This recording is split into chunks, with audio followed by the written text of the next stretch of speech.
जमातियों पर कोरोना जिहाद का आरोप लगाकर जोर जोर से चिल्लाने वाला मीडिया अब क्यों नहीं बता रहा है कि ठीक हो चुके जमाती अपना प्लाज्मा दान करके लोगों की जान बचा रहे हैं।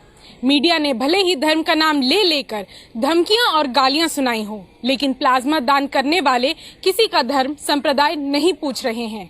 वही सांप्रदायिक नेता और पत्रकार जो मुसलमानों को कोरोना आतंकी बता रहे थे, अब चुप हैं, जबकि जमाती मुसलमान अपने खून का कतरा कतरा नेक काम में लगा रहे हैं। नमस्कार, मैं तान्या यादव, बोलता हिंदुस्तान में आपका स्वागत है। देश में कोरोना पीड़ितों की संख्या लगातार बढ़ती जा रही है, लेकिन इसी बीच उम्मीद बनकर आई है प्लाज्मा थेरेपी, एक ऐसी विधि जिसमें कोरोना से ठीक हो चुके मरीजों का प्लाज्मा लेकर पीड़ितों के खून में मिलाया जाएगा। आसान शब्दों में समझे तो ठीक हो चुके शख्स के खून के कतरे को मरीजों के खून में मिलाया जाएगा। वायरस के खिलाफ लड़ने की प्रतिरोधक क्षमता को इसी विधि से बढ़ाया जाएगा। इसके लिए रक्त में मौजूद प्लाज्मा को पर्याप्त मात्रा में शरीर से निकाला जाएगा। जैसे ही डॉक्टरों ने ये प्रस्ताव रखा, मुस्लिम शख्स ने पूछा, क्या मेरे प्लाज्मा से किसी की जान को बचाया जा सकेगा? अगर हाँ, तो मैं तैयार हूँ अपने रक्त का प्लाज्मा देने के लिए। खुशी होगी कि मेरे लहू का कतरा किसी और की जान बचाने के काम आ सकेगा। धीरे धीरे कई जमातियों ने भी किया ऐलान और दान करने वालों की संख्या बढ़कर हो गई 200, यानी अब प्लाज्मा थेरेपी का प्रयोग बढ़ाया जाएगा।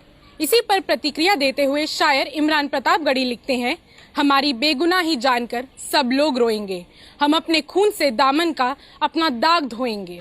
मीडिया के दोहरे रवैये पर सवाल उठाते हुए हार्दिक पटेल ने लिखा, एक गलती पर तुरंत गाली देते हो, लेकिन सराहनीय कार्य पर प्रशंसा जरूर करें। तबलीगी जमात के लोगों ने एक नेक काम किया है। झज्जर के हॉस्पिटल में 129 मरीज ठीक हो गए। उनमें से कई लोगों ने दूसरे मरीजों की प्लाज्मा थेरेपी के लिए अपना खून देने के लिए तैयार हैं। ये काबिले तारीफ है। ऐसा नहीं है कि प्लाज्मा डोनेट करने वाले सभी लोग मुसलमान ही हैं या जमाती मुसलमान ही हैं, और किसी नेक काम को करने वाले शख्स की पहचान धर्म के आधार पर होनी भी नहीं चाहिए। लेकिन ये सवाल उस मीडिया से है जो गालियां तो धर्म के आधार पर देता है, आतंकी तो धर्म विशेष देखकर बताता है, मगर अच्छाई की बात आती है तो पहचान को छुपाता है। शायद इसीलिए टीवी और अखबार वाला मीडिया सांप्रदायिक मीडिया कहलाता है, दंगाई मीडिया कहलाता है।